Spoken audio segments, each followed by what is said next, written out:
announcements out the way. Today, I want us to consider to what extent the Earth is a machine, and if it is a machine, can we actually break it? So is the Earth a machine? Well, it's kind of. It's very complicated. Arguably, it's the most complex system in the known universe. There's lots of complicated geological processes. The Earth is really interesting geologically. It's got mobile lead tectonics. It's constantly creating and destroying the crust. It's got this convective mantle. It's got a liquid outer core, produces a magnetic field. There's lots of really interesting, and as far as we can understand, unique things geologically about the Earth. But of course, the thing that really interests us about the Earth is that you have all these processes which are mediated or sometimes even driven by the life largely on its surface. So these are 4 biogeochemical cycles. So it's the sulfur cycle, the nitrogen cycle, the carbon cycle, and the phosphorus cycle.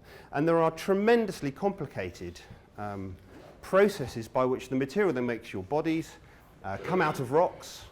They end up in primary producers, plants. They get eaten by other things. They get eaten by other things. They get eaten by you. You excrete it out. When you die, you'll be recycled. So the biosphere is this kind of continual recycling, churning pot. So recycling isn't anything new. It's been going on as long as there's been a biosphere.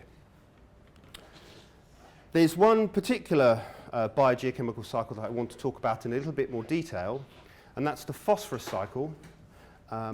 So phosphorus is in rocks, and through geological processes, mountain formation, when you've got tectonic plates that collide, you bring up new sources of phosphorus to the surface, and then they get weathered quite literally by the weather. The wind and the rain lashes at it. It kind of dissolves it with various sort of chemicals. Biological processes can increase weathering.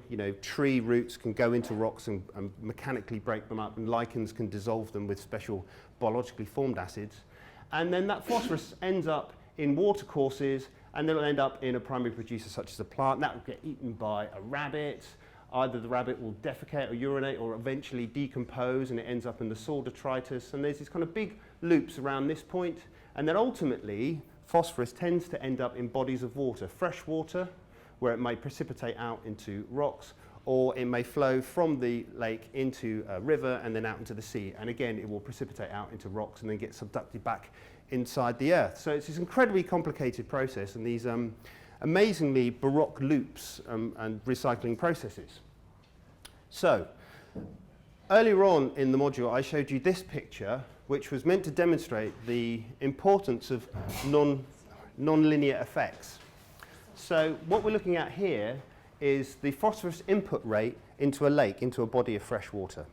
So these units don't really mean anything, but this is when we don't have a lot of phosphorus going into the lake, and now when it's 0.7, that is a lot more. And this is on the vertical axis here, this is the actual concentration of phosphorus in the lake. So obviously, as you can understand, as you increase the amount of phosphorus that goes into the lake, then you would imagine to see more, you would expect to see more phosphorus if you were to actually measure it in the lake. So this region here, this lower limb, is this nice, easy to understand linear relationship between the amount of phosphorus that goes into the lake and the total concentration. But around this point, which is denoted as called a fold 1, it's called a fold 1 because this is a particular kind of bifurcation. That's not really important. But what happens here, a very, very small increase in the phosphorus input rate means there's a sudden flip. So down here, we've got this nice clear water state, and it's up here, we have this eutrophic state, which is where you have this choking green algae. And the problem is, once you're here, is if you want to get back to being in the oligotrophic state, even if you decrease phosphorus, you're kind of stuck up here. You're stuck on this high limb. And again, just as there was a sudden increase at fold 1, further decreases at fold 2 means there's a sudden snap back down to that clear water state. So what I've just described is a big loop. It's a big loop in terms of the phosphorus in the lake. We use the term hysteresis loop to, we use that term to explain or to describe systems which undergo this bistability, so they can be in one of 2 stable states, and the fact that there is some kind of history that you need to take into account. Whether or not you have an oligotrophic or clear water or eutrophic or kind of turbid water state isn't simple function of how much phosphorus is going into the lake, but where the lake was previously, what the history of the lake was. And so what that means is that if you do undertake a bifurcation here, it's going to be pretty hard to get it back. And that's important implications for how you manage lakes, but also how we manage other aspects of the Earth system. So I showed this picture as well, quite briefly, and this is a representation of all the different types of tipping points which you can make out very poorly. Fortunately, I only want to talk about one tipping point, and that's the Arctic sea ice. So here we have a nice visualization, courtesy of NASA, of the amount of sea ice in million kilometers squared from about 1980 all the way, well, just a couple of years ago, really. And you can see there's a long-term trend. It goes up and down a lot. It goes up and down over the course of the year because it freezes over in the winter, and then in the summer it melts. But there's a clear trend, and the trend is downwards.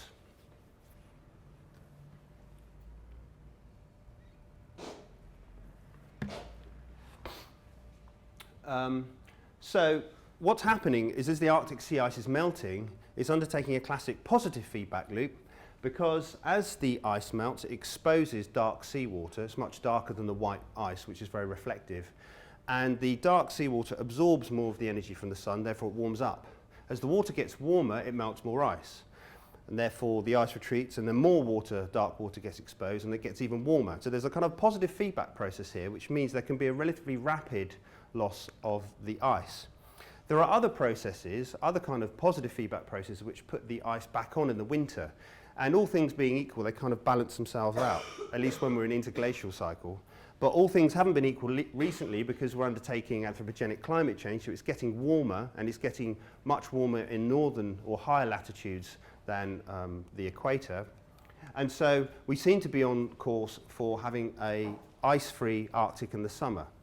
When that's going to happen, we're not sure. Maybe as short as a couple of decades or something. And once that sea ice goes, it's very hard to understand how it's going to come back, because there's been a kind of a positive feedback. You can understand it's a kind of a bistable system. There's maybe even a large hysteresis loop. Once it's transitioned to this other stable state, it's really hard to get it back. So in a planetary boundaries context, there are lots of things, there are lots of impacts or effects that we're having on the Earth system. And in 2009, Johan Rockström and colleagues represented these as radiating out from the center of this circle. So we've got the 9 planetary boundaries, and if we're in the green section here, that we think we're doing okay. If we're outside, certainly in terms of biodiversity loss, nitrogen cycling and climate change, there are real causes for concern. It's really important to emphasize that the planetary boundaries context, just like the limits to growth context, is not about whether or not we're actually going to break the Earth system, but are we going to put the Earth system into a state which is not going to be very conducive to our industrial, globalized civilization? Are we going to change it enough to make it bad for us? And that means we need to think about it in normative terms. We're kind of making judgments, value judgments on the kind of climate, the kind of Earth system that we want to live in. What the planetary boundaries context doesn't consider, and what we're not capable of doing, is precipitating an event that will be something like this. This is a visualization of what would happen if 500 kilometers of molten rock smashed into the Earth at a couple of 100,000 miles per hour.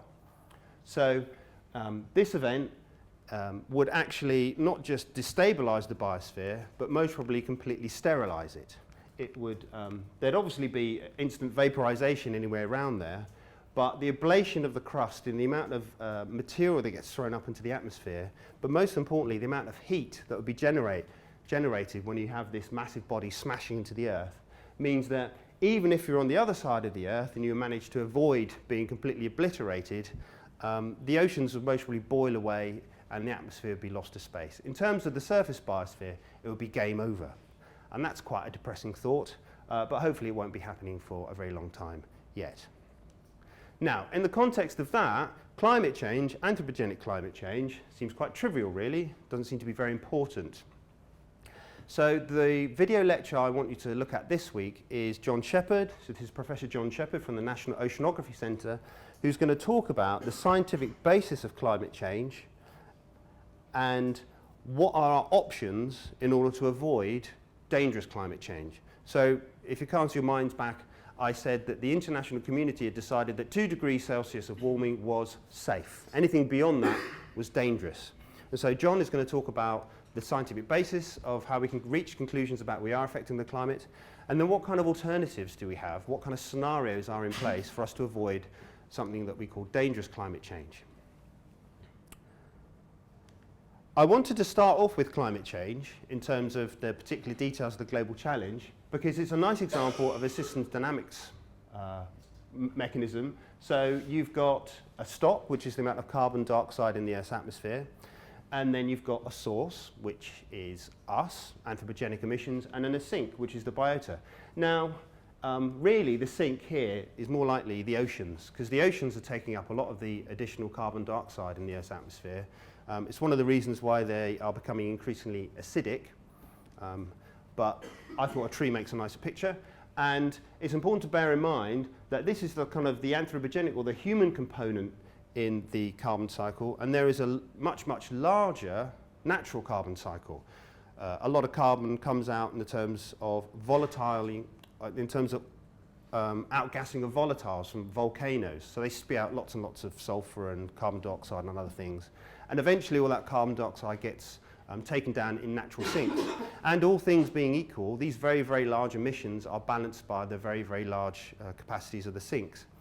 But what we've been doing in a relatively short period of time is making a big input, or a relatively big input. We're increasing the rate of change of the source into that stock such that the levels in the stock are going up.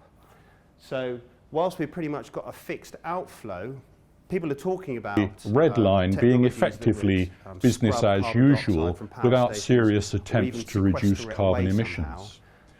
On the other hand, the dark blue curve shows the effect of really trying hard to shift to a low carbon economy and low carbon sources of energy, and with that it is just possible to stabilise temperature within this century. And we've got people dying coming only out of just, population. and if you look carefully you can see that by the end of the century we actually need negative emissions. That means we need to take carbon dioxide out of the atmosphere again in order to achieve that stabilisation.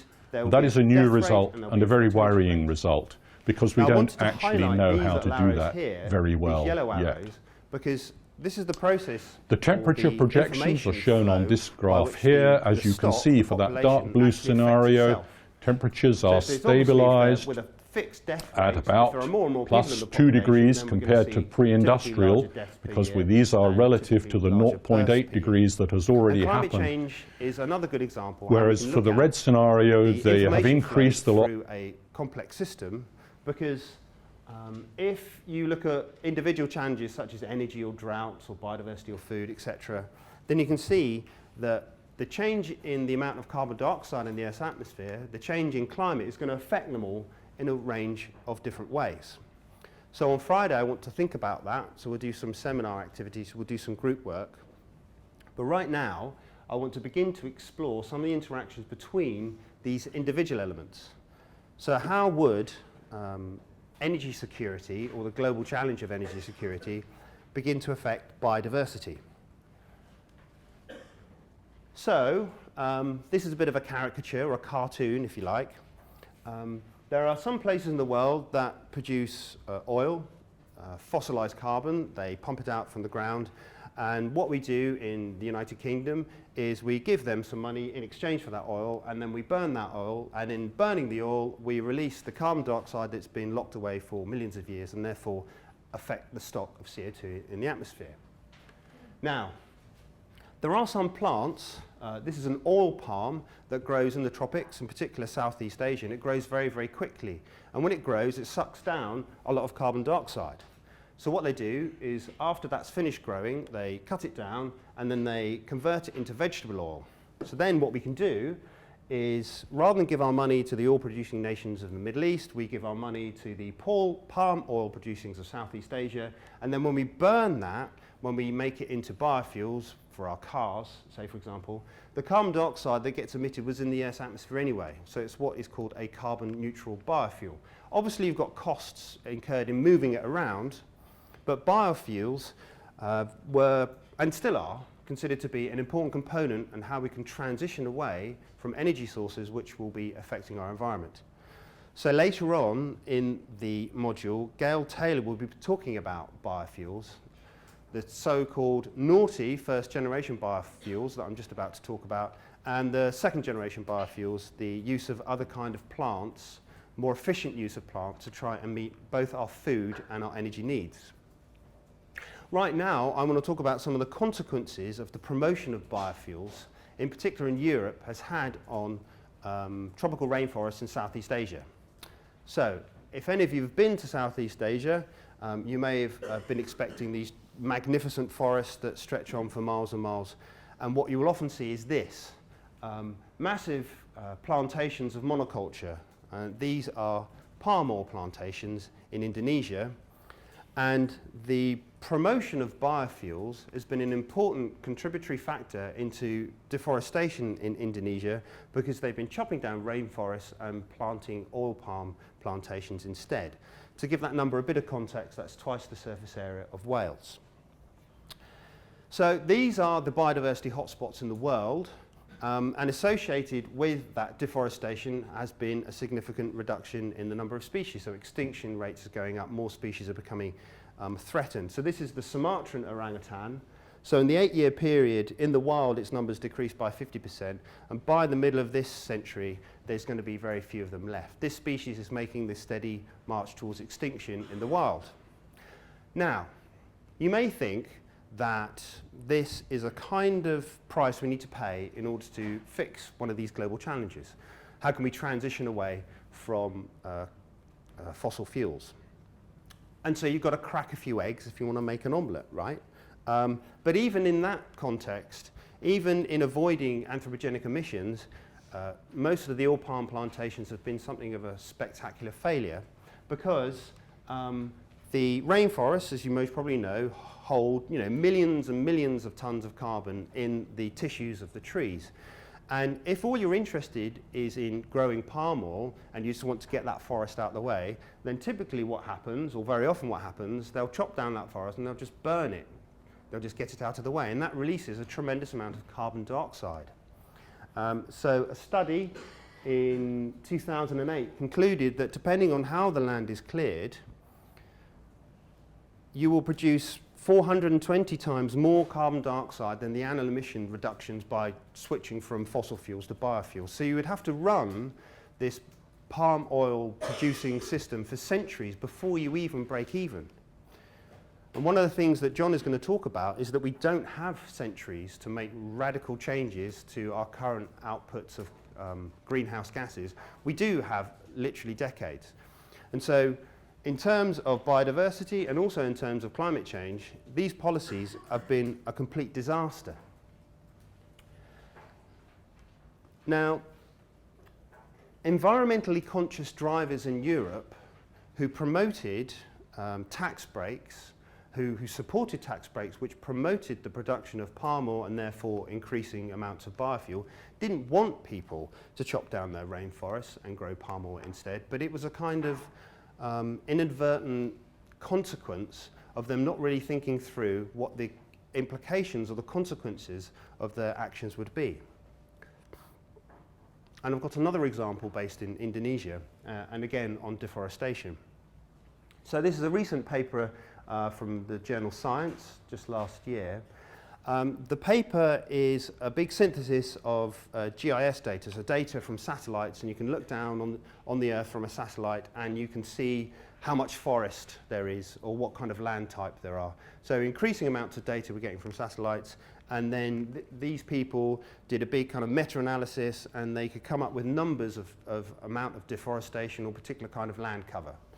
So they were interested in a region in Indonesia, which is just here. So if we zoom in on that, this region here, they looked at deforestation or land cover changes in a 13-year period. So from 2000 to 2012. The green is the original forest and the red is the forest loss. So there's been a significant amount of deforestation just in that area. And that mirrors certainly deforestation loss in Indonesia in general. What they concluded was that from the years 2000 to 2011, Indonesia was chopping down on the order of about 1 million hectares of tropical rainforest a year. But something really interesting happened around 2012, 2013. the rate of deforestation actually doubled. It suddenly increased to 2 million, maybe even 3 million hectares a year. So why do you think that was? Why, given there was a kind of a long-term trend of 1 million hectares a year being chopped down in Indonesia, why did it suddenly double, maybe even triple? Does anybody have any ideas? Anybody want to guess? Yeah. Is it sort of like the state you showed earlier of the isosceles loop where it sort of went at a general linear trend and then hit an exponential rate? You might think that, mightn't you? That's a clever answer, but I think it's wrong. But that's a good answer. Well done. Anyone else? Okay. They can't be sure, but in 2012, just before the amount of deforestation doubled, the Indonesian government imposed a moratorium on logging in Indonesia. Basically, they said you're not allowed to do any more logging, right? So what was the response to the logging companies? They went mental and they tried to chop down as many trees as they could because they thought that within a relatively short period of time, the Indonesian government would have effective enforcement measures in place to stop them from logging.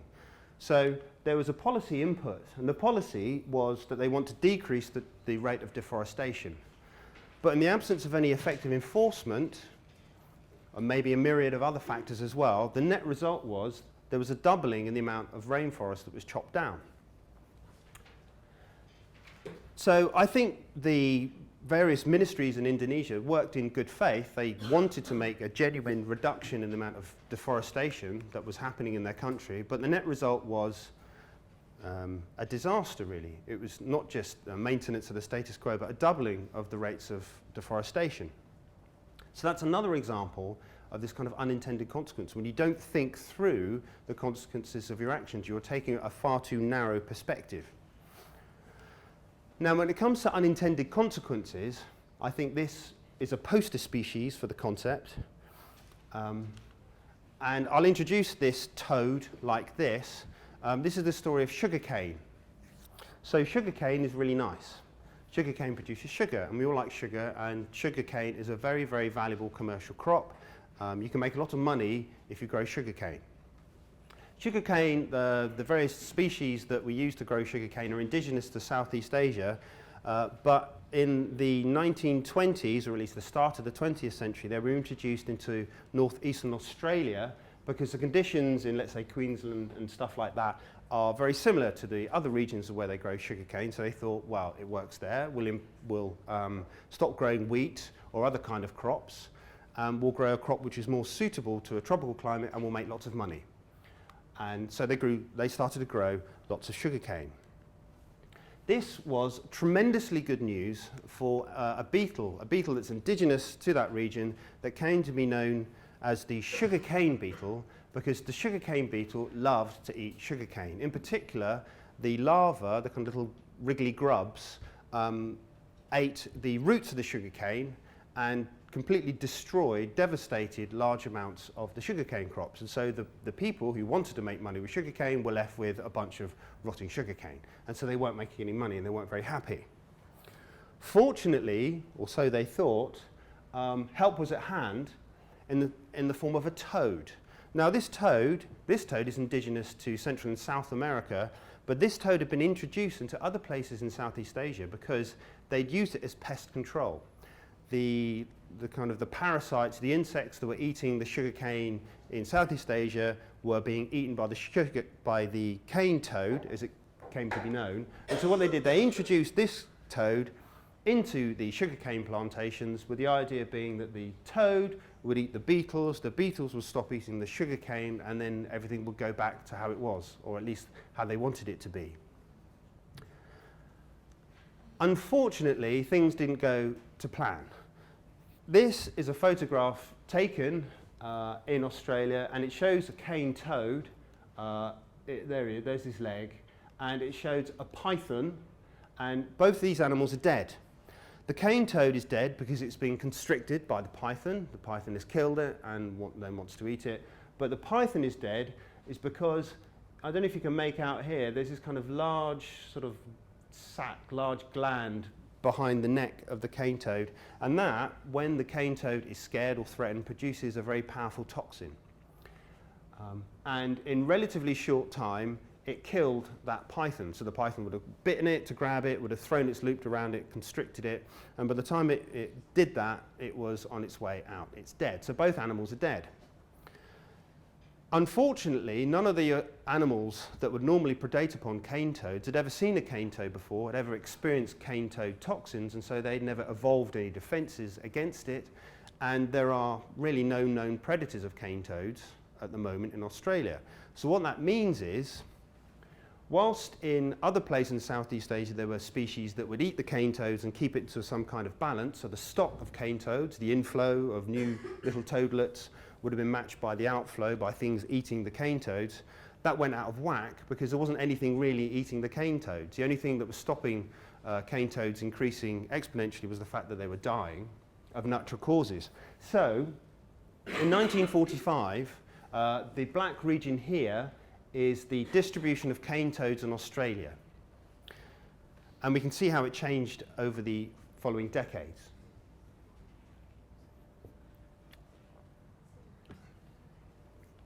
In 2008, there was a study which they showed the current range of cane toads, which is that orange line or that brown line here.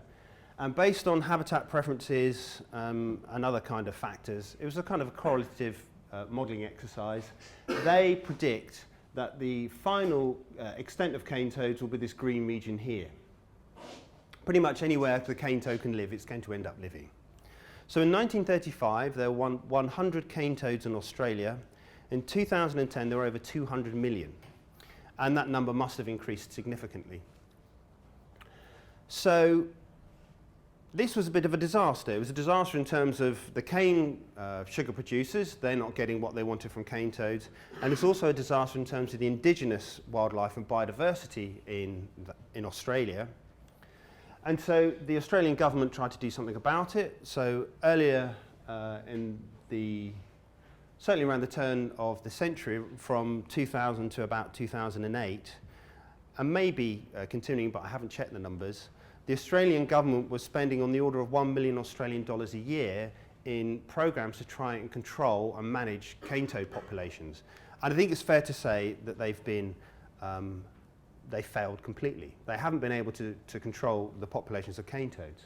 And the final irony is that the cane toads didn't even eat the cane beetles, because cane beetles are not the kind of beetles that cane toads like to eat. Cane toads like to eat every other thing, small mammals, reptiles, other kind of invertebrates, but they largely ignored the cane beetles. Now, people are really worried about this, and it's a problem. It costs a lot of money. But already we're beginning to see the indigenous wildlife begin to respond to cane toads. So species that would have typically or began to predate on cane toads, alligators or crocodiles or types of snake, it's been observed that they are now avoiding, they've begun to learn to avoid cane toads because they know collectively that if you eat one of those, you're going to die. Also, other species are working out how to catch cane toads and eat the non-toxic bits. So they'll eat the legs, but they'll leave the body behind or something. So eventually, even though there's been this tremendous increase in the number and the distribution of cane toads, they will reach some kind of equilibrium. There will be a point in time where the inflow of cane toads into the population will be in balance with the outflow. That might be some time down the road, but it will happen eventually. And so the point to bear in mind with the planetary boundaries concept is not that we're going to really break the Earth, but that kind of state where the cane toad population finally balances may, one, be a very long time away. As far as we're concerned, next year is important, the next few years, maybe decades, hundreds and hundreds or maybe 1,000 of years into the future, we tend not to really worry about too much. And it's, again, emphasizing the kind of the normative aspects on it. The biodiversity loss, which has been precipitated by the cane toad, some people argue, well, what does it matter? What does it matter if a particular kind of vole goes extinct or we lose a particular kind of species? So there's important questions as to what is the intrinsic value of species, what's the intrinsic value of biodiversity. So, I've just talked about how energy use can be affecting biodiversity, and then how the increase in crops in Australia can have a negative impact on biodiversity. I want you, just quickly, we do have a little bit of time, in pairs, can you write down what other kind of connections can you see between those individual components? So how does energy impact floods, or how do flooding impact food, or how does food impact conflicts? So if you just take like 2 minutes quickly, and you can talk about it in a pair or something. We don't have enough space to talk about in groups. Try and come up with as many connections as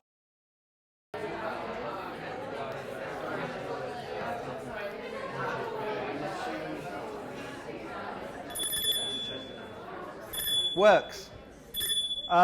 Okay, so who wants to come up with a connection? Anyone? Who wants? Yes. Like energy connected to droughts, because if you're either polluting a river so badly with a power plant, or redirecting a river to take away the rubbish that you're producing from the power plant, it can cause droughts in small areas, because areas that weren't receiving water before are either not receiving suitable water, or it's being redirected away from it. Yeah, that's a good one. Do you know about the impact on fracking?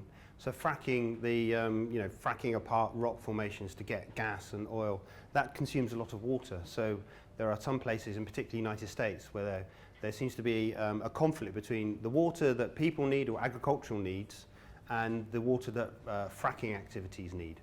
Not to mention the fact that fracking seems to produce a lot of polluted water, which some people argue is getting into the water table and therefore reducing the amount of potable water, the amount of water that we could actually get access to. That's really good. Right, thanks. Anyone else? Floods connects to food, because if it floods crops, they get destroyed and there's less food. Quite, yeah. And that could lead to conflict, because then there's tension over the lack of food. Yeah. So much of Western England is underwater right now, and you're not going to be growing anything on there. Yes? Like Zimbabwe, when the white government was replaced, and they grabbed all the white farms and gave it to the black people, but they didn't know how to farm. And then food production ceased, which caused those conflicts in countries. Yep. And poverty as well. Yeah. So that's an interesting kind of policy intervention as well. Yeah. Yes? Because also, if there's a lack of food caused by drought or floods, then you might have to ship food, which will increase energy consumption. And then to grow food that is grown as well, if you use any chemicals on the food, that will then be channeled into waterways and everything, which could decrease the biodiversity and again affect the environment. Yeah. Well, thanks. Anyone? Yes? Droughts obviously decrease food production, but also food production can increase droughts, because they take all the nutrients and water out of the soil and stuff like that. Yeah, yeah. Yes? Increasing food production means more CO2, because more energy is being used, and also increases the likelihood of floods, because you're like taking away the when trees like stop water runoff.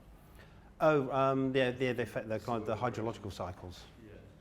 Yeah, that's a really good one. One of the biggest emitters of carbon dioxide is agriculture. And it's not just the use of fossil fuels, it's cow farts, or most probably cow burps. These ruminants, they produce a lot of methane, and it's an important greenhouse gas. Yeah, cool, right, okay. So there's lots of these, and the more you think about them, the more you'll find, and you'll begin to kind of wire up this network. And if you carry on long enough, you'll wire everything to absolutely everything else. And it's interesting. It's kind of an interesting intellectual activity. But of course, the problem is, what on earth is your response to a complex, densely connected network like that when you just want to fix, let's say, I've got a problem with food production. Or right now in the United Kingdom, we've got floods. So there are lots of regions which are flooded. The Thames is breaking its bank. West Country, Devon and Cornwall, there seems to be no mainline rail connections. What do we do in that context? And what we need to do, I think, is think in systems, right? So you need to understand the system's dynamics. You need to have a better appreciation of one thing interacts with some other things in seemingly trivial ways, but if you follow the path of connections, if you follow the flow of information, you'll see that there's something really quite important that you might be missing. Unfortunately, our paradigm, if you will, of how we address these challenges is still strictly hierarchical. So in the UK, you've got different departments right now arguing against each other about what they should do with the floods. So people saying they should have dredged the rivers, people saying that more money should have been spent with flood protection, people saying they should build bigger coastal protection schemes, and no one talking about the long-term consequences of climate change and the fact that there is now increasingly robust science which is telling us that we should expect more extreme weather, and if nothing else, the sea level is going to continue to increase anyway. Every now and again you might hear the expression joined up government, which is a bit of a kind of joke because typically that's not how it works. You may have some kind of synthesis up here, right at the top, but it's strictly hierarchical and everybody else tends to operate in these quite narrow silos. So thinking in systems is important if we want to make some serious progress on these challenges. So that motivates the first assessment, and I've put a draft Report 1 template on the website.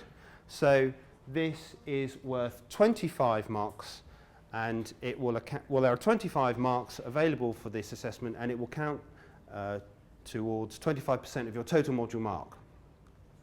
Right. In order to be able to answer that, you need to read the things that I said from Thinking in Systems, which isn't that much, really, and then some of the information will be contained in the in-class lecture material from weeks 1 to 3. And weeks 1 to 3 is about a quarter of the total teaching content, and that assessment is worth about a quarter of the total module mark. It should be relatively straightforward. If you do have any questions, though, please do ask me. So on last Friday, we got into groups, and we all produced our sigils and our banners and our quite terrible puns, some of you, which I'm very proud of. What we're going to do this Friday is we're going to do some workshop activity about climate change, about system dynamics, but then the other half is that you're going to work in your groups and you're going to propose or formulate your initial ideas for your group presentations and for your group posters. Some of you have joined the module quite recently, or some of you have been away, you weren't there on Friday or maybe even last week. If you're not in a group, then come please see me. If you've already sent me an email, then I should be sorting it out. But don't worry, we'll get you in a group by Friday. And also, some of you might be changing groups anyway, because the group might decide to do subject A, but you really want to do subject B. So don't worry if you're not in a group or you think you might be changing groups. For Friday, it's a long reading, but this is the last reading I'm going to give. I'm not going to give any more reading from this book next week. So basically, you've got about a week and a bit to get that done. And then also, please do make sure you watch John Shepard's lecture. It's about 40 minutes long, and we'll need that material for the session on Friday. Any other questions, please come see me. Thank you very much.